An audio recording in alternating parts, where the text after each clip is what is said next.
Okay, so now we're going to move on to strength training. I wanted to go over a few strength exercises with you guys because as in running and walking, your core muscles actually exert a lot of power in this motion here, as do your arms when they're kind of pulling you forward. So we're just going to do a few strength exercises that, again, you can do on your training days, and you wouldn't necessarily do them on race day. But one last thing about interval training, because it is high intensity and challenges your body's systems and physiological state, you do not want to do interval training every day. I would say at most you want to do it 3 to 4 times a week with at least a day of rest, if not 2, in between each day of interval training. Okay, so now I'm going to move over to my mat here. And this first exercise is the plank.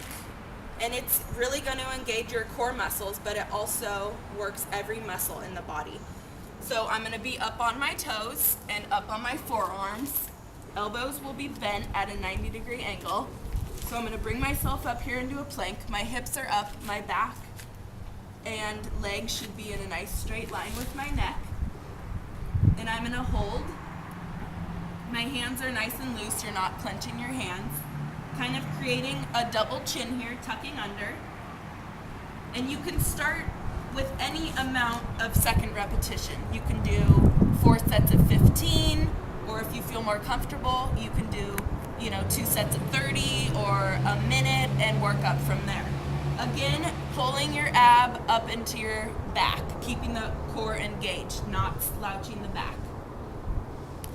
Okay, so progressing, another plank modification that we're going to do, or progression that we're going to do. We're going to be down in our starting position again, toes and forearms, and we're going to bring one arm out and one leg arm and hold that for a period of 10 to 15 seconds and alternate opposite leg, opposite arm, making sure that that belly button is pulled up and in so you're not hurting your lower back. The next one that we're going to do, again, works the core and a lot more upper body, chest and back and stuff. We're going to do push-up. So we can either do our knee push-up, so you can have your ankles crossed, and we are about shoulder width apart here with our hands, and leading down as low as you can go to the ground and pushing back up. Nice and slow on these movements, and be working up to about 3 sets of 10 or 3 sets of 12, depending on what you feel comfortable doing. And then a little bit more advanced from that is the push-up out on our toes again, about shoulder width with the hands,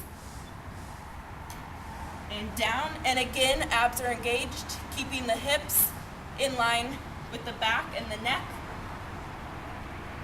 and down, and making sure to continue to breathe through that. So our final progression, and kind of combining the two, we're going to do a plank to push-up. So we're starting in our plank here, forearms, toes, and we're going to go into a push-up. And down into a push-up. After you do about 10 on one side, you're going to plank again, and then push up on the other side. You should be building up to 10 on each side. You should start with 2 sets of 5. And push. One last time, plank to push, and I'm feeling that throughout my core, glutes, upper body as well.